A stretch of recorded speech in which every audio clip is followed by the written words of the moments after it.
ತುಮಕೂರಿನವರೆಗೂ ಕೂಡ ಮೆಟ್ರೋ ವಿಸ್ತರಣೆ ಮಾಡಬೇಕು ಅಂತ ಹೇಳಿ ಸರ್ಕಾರ ಯಾವಾಗ ಈ ಒಂದು ಪ್ಲಾನ್ ಅನ್ನು ಪ್ರಪೋಸ್ ಮಾಡ್ತೋ ಮೊದಲನೇದಾಗಿ ಅದಕ್ಕೆ ಆಕ್ಷೇಪ ಇಟ್ಟಿದ್ದು ಸಂಸದ ತೇಜಸ್ವಿ ಸೂರ್ಯ. ಅಂದ್ರೆ ಅವರ ಕುರಿತಾಗಿ ಮಾತಾಡೋ ಹಾಗಿದ್ರೆ ಅಂದ್ರೆ ಅವರ ಒಪಿನಿಯನ್ ಏನು ಅಂತಂದ್ರೆ ಬೆಂಗಳೂರಿನ ಜೊತೆಗೆ ತುಮಕೂರು ಕನೆಕ್ಟ್ ಆಗಬೇಕು, ತುಂಬಾ ಒಳ್ಳೆಯ ನಿರ್ಧಾರ.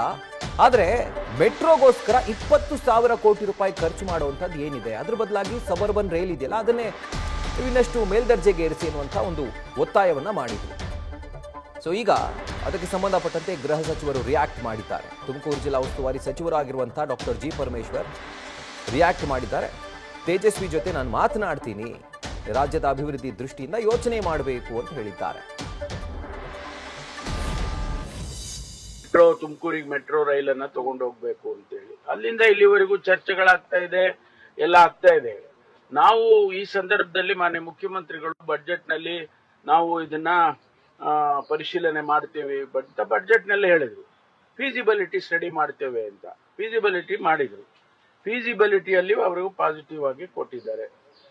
ಈಗ ಅದಾದ ಮೇಲೆ ನಾನು ಒಂದು ಸಭೆ ತಗೊಂಡು ಎಲ್ಲರಿಗೂ ಮಾತನಾಡಿ ಚರ್ಚೆ ಮಾಡಿ DPR ಮಾಡೋದಕ್ಕೆ ಅನುಮತಿಯನ್ನ ಕೊಟ್ಟಿದ್ದಾರೆ.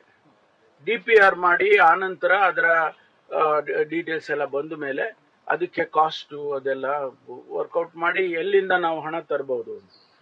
ನಾನೇ ಖುದ್ದಾಗಿ 2-3 ಕಂಪನಿಗಳ ಜೊತೆ ಮಾತಾಡಿದಾಗ ಅವರು ನಾವು ಇನ್ವೆಸ್ಟ್ ಮಾಡ್ತೀವಿ, PPP ಮಾಡೆಲ್ ನಲ್ಲಿ ನಮಗೆ ಕೊಡಿ, ನಾವು ಇನ್ವೆಸ್ಟ್ ಮಾಡ್ತೀವಿ, 20,000 ಕೋಟಿನ 20,000 ಕೋಟಿನೂ ನಾವೇ ಹಾಕ್ತೀವಿ ಅಂತ ಹೇಳಿದ್ದಾರೆ. ಅಫಿಷಿಯಲ್ ಆಗಿ ಮುಖ್ಯಮಂತ್ರಿಗಳಿಗೆ ಲೆಟರ್ ಕೊಟ್ಟಿದ್ದಾರೆ. ನಾವು we are ready to invest in Karnataka ಅಂತ ಹೇಳಿ ಮಿಡ್ಲ್ ಈಸ್ಟ್ ಇಂದ ಖತಾರ್ ಇಂದ ಅಂತ ಕಾಣಿಸುತ್ತೆ ಅವರು ಕೊಟ್ಟಿದ್ದಾರೆ. ಇಷ್ಟೆಲ್ಲ ಆಗಿರುವಾಗ ಏನು ಅದರ ಹಿನ್ನೆಲೆಯನ್ನು ಅರ್ಥ ಮಾಡ್ಕೊಳ್ಳದೆ ನನಗೆ ಗೊತ್ತಿಲ್ಲ ಯಾವ ಉದ್ದೇಶಕ್ಕೆ ತೇಜಸ್ವಿ ಸೂರ್ಯ ಅವರು ಆ ರೀತಿ ಹೇಳಿದ್ದಾರೆ ಗೊತ್ತಿಲ್ಲ. ನಾನು ಕೂಡ ಅವರ ಜೊತೆಯಲ್ಲಿ ಮಾತಾಡ್ತೇನೆ. ಯಾಕೆಂದ್ರೆ ಇದು ಸಂಘರ್ಷದ ಪ್ರಶ್ನೆ ಅಲ್ಲ, ಇದು ನನಗ್ ಬೇಕು ನಿಮಗ್ ಬೇಡ, ನಿಮಗ್ ಬೇಕು ನನಗ್ ಬೇಡ ಪ್ರಶ್ನೆ ಅಲ್ಲ. ಇದು ರಾಜ್ಯದ ಅಭಿವೃದ್ಧಿ ಮತ್ತು ನಮ್ಮ ಬೆಳವಣಿಗೆ ಅಭಿವೃದ್ಧಿ ದೃಷ್ಟಿಯಿಂದ ನಾವು ಇದನ್ನ ಯೋಚನೆ ಮಾಡಬೇಕು. ಇವತ್ತು ನಾವು ಅಧಿಕಾರದಲ್ಲಿದ್ದಾಗ ನಾವು ಹೇಳ್ಬಹುದು, ಇನ್ನೊಬ್ಬರು ಅಧಿಕಾರ ಇಲ್ಲದೆ ಇದ್ದಾಗ ಮತ್ತೊಂದು ಹೇಳ್ಬಹುದು. ಆ ರೀತಿ ಆದ್ರೆ ರಾಜ್ಯಗಳು ಬೆಳೆಯೋದಿಲ್ಲ. Karnataka is a very progressive state.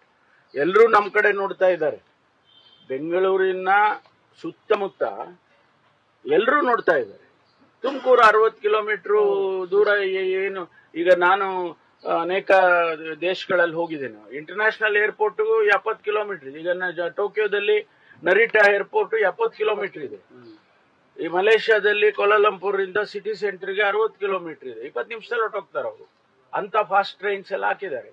ಆ ರೀತಿ ನಾವು ಪಾಸಿಟಿವ್ ಆಗಿ ಯೋಚನೆ ಮಾಡಬೇಕೆ ವಿನಃ ನಾವು ಆ ರೀತಿ ನೆಗೆಟಿವ್ ಆಗಿ ಯೋಚನೆ ಮಾಡಬಾರ್ದು. ನ್ಯೂಸ್ ಫಸ್ಟ್ ನಿರ್ಭೀತಿಯಿಂದ ನಿಮ್ಮ ಪರವಾಗಿ.